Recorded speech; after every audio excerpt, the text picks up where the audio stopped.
اب کہتے ہیں رسول اللہ صلی اللہ علیہ وسلم کا انتقال ہی نہیں ہوا. چلیے جناب, اور یہ قاعدہ ہے کہ کوئی پیدا ہو خدا نہیں ہو سکتا, وہ معبود نہیں ہو سکتا, اور جو مر جائے وہ بھی معبود نہیں ہو سکتا. اور آپ پیدا ہوئے ہیں, آپ مرے بھی ہیں, آپ کو موت آئی ہے. دلیل, دونوں دلیلیں دے دیتا ہوں. پہلی دلیل حدیث اس طرح, وعن ابی قتادہ ان رسول اللہ صلی اللہ علیہ وسلم سئل عن صوم اثنین فقال فیہ ولدت وفیہ انزل علی, رواہ مسلم فی کتاب الصوم. حضرت امام مسلم رحمہ اللہ, اس کو مسلم شریف کتاب الصوم, جاؤ روزوں کا بیان ہے, چیپٹر باندھا انہوں نے, یہ حدیث موجود ہے ابو قتادہ سے.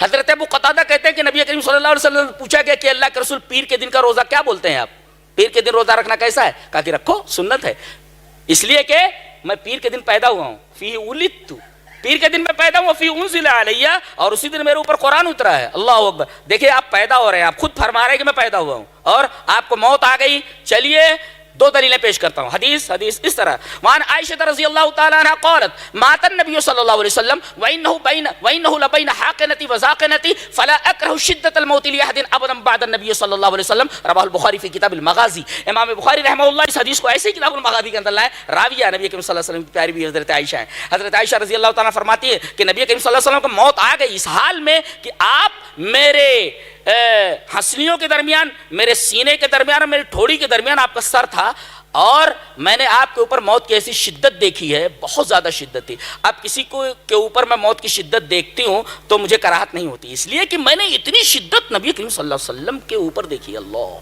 اس کی وجہ کیا ہے؟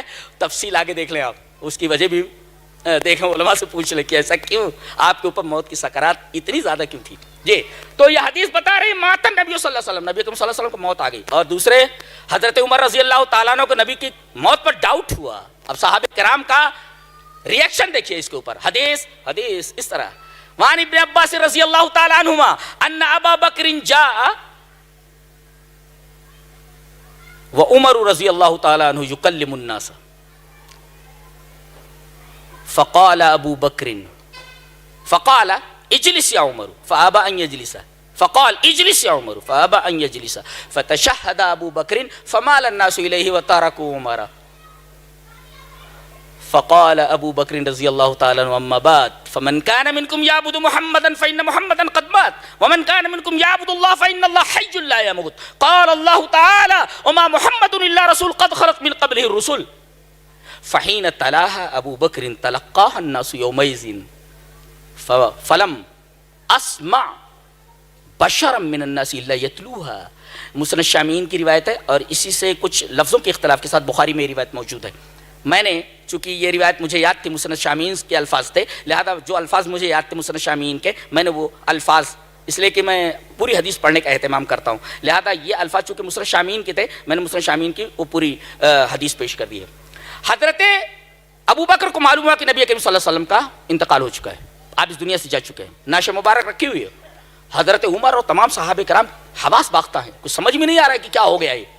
حضرت عمر یہ فرما رہے, کوئی اگر بولا کہ نبی کریم صلی اللہ علیہ وسلم کو موت آ گئی, گردن اتار دوں گا اس کی. سمجھا رہے, ارے وہ جیسے موسیٰ گئے تھے کوہ طور کے اوپر, پھر واپس آ گئے تھے, ایسے ہی آپ کہیں گئے ہیں اور تشریف لے آئیں گے. وہ بات کر رہے ہیں, صحابہ کرام چپ چاپ سن رہے ہیں. حضرت ابو بکر آئے اور دیکھا کہ یہ غلط بول رہے ہیں, یہ غلط بول رہے ہیں. دیکھیے حضرت ابو بکر صحابی, حضرت عمر ان کی بات نہیں ماننے سے غلط بول رہے ہیں وہ, اس لیے کہ نبی کو موت آنی تھی, موت آ چکی. حضرت عمر غلط بول رہے ہیں, حضرت ابو بکر نے کہا اجلس یا عمر, عمر بیٹھ جاؤ, غلط بول رہے ہو تم, بیٹھو. فابا بولے نہیں بیٹھتا میں. کہا اجلس یا عمر, عمر بیٹھ جاؤ. فابا بولے نہیں بیٹھتا میں. وہ جلالی صحابی ہیں. حضرت ابو بکر نے دیکھا کہ حواس قابو میں نہیں ہے نبی کریم صلی اللہ علیہ وسلم کی موت کی وجہ سے, فتشہد ابو بکر, حمد و ثنا بیان کی, اور اس کے بعد یہ فرمایا. حضرت ابو بکر معاملے کو کیسا سنبھالا ہے دیکھو. فرمایا سنو, اما بعد, اے لوگو سنو, فمن کان منکم یعبد محمدا فإن محمدا قد مات. میں ایک عجیب و غریب استدلال کرنے جا رہا ہوں, بہت غور سے سنو تب سمجھ میں آئے گا, پوری تقریر سمجھ میں آ جائے گی. حضرت عمر کیا کہہ رہے ہیں, مرے نہیں ہیں نبی کریم صلی اللہ علیہ وسلم, انتقال نہیں ہوا. تمام صحابہ کرام چپ چاپ بیٹھے ہیں. یہ آئے کہا بیٹھ جاؤ, غلط بول رہے ہو تم, بیٹھو. نہیں بیٹھ رہے.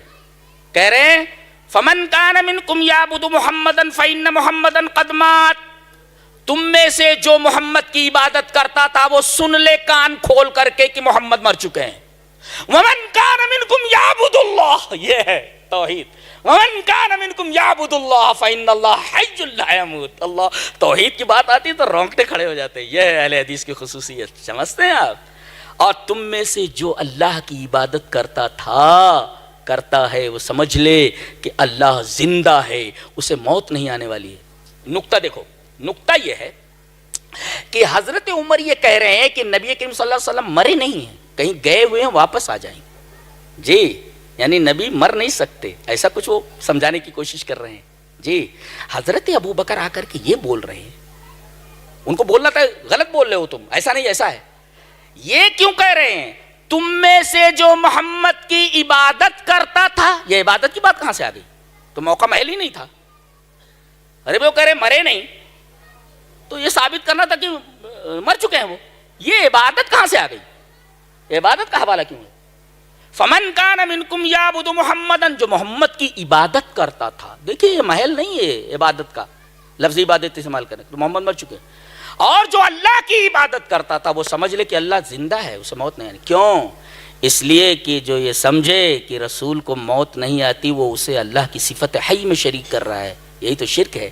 میرا خیال یہ ہے کہ اس نقطے کو صدیق اکبر نے جس طرح سمجھا ہے، ہمارے بڑے بڑے مفتیان کو نقطہ آج تک سمجھ میں نہیں آیا ہے۔ جی، یہ ہے صحابہ کرام کی خصوصیت، نہیں سمجھ میں آیا آپ کو؟ تم میں سے جو محمد کی عبادت کرتا تھا، عبادت کس کی ہوتی ہے؟ الہ کی ہوتی ہے۔ اگر رسول کو مان لیا جائے کہ مرے نہیں تو اللہ بھی تو مرنے والا نہیں ہے، تو اب یہ دونوں شریک کو صفت حی میں شریک کرنا ہے، اسی کو شرک کہتے ہیں۔ اللہ اکبر، یہ نقطہ حضرت صدیق اکبر نے بتایا، نہیں تو یہاں عبادت کے حوالے کی کوئی ضرورت ہی نہیں تھی۔ کہتے ہیں پھر اس کے بعد انہوں نے آیت پیش کی، دیکھو یہاں آیت بھی پیش کرنے کی ضرورت نہیں ہے، لیکن ثبوت کے طور پر آیت پیش کر رہے حضرت صدیق اکبر۔ اس کا مطلب یہ کہ صحابی بھی کوئی بات کہے تو اپنی بات پر رسول اللہ صلی اللہ علیہ وسلم کی حدیث یا اللہ تبارک و تعالیٰ کے قرآن کی کوئی دلیل پیش کرے، تب معتبر ہے۔ جی، کہہ رہے وما محمد اللہ رسول قد خلت من قبل الرسل، ارے جیسے اور رسول تھے وہ اس دنیا سے چلے گئے، موت آ گئی، تو ایسے یہ بھی ایک رسول ہے محمد صلی اللہ علیہ وسلم، ان کو بھی موت آ گئی، تو پریشان ہونے کی کیا ضرورت ہے؟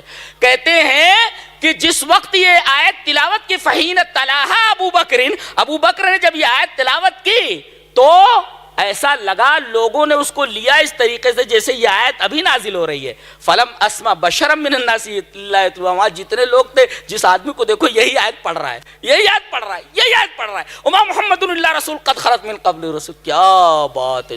میرے پاس الفاظ نہیں کہ میں اس حدیث کی شرح کر سکوں۔ اللہ تبارک و تعالی ہمیں نیک عمل اور اچھی سمجھ کی توفیق عطا فرمائے۔ وآخر دعوانا الحمدللہ۔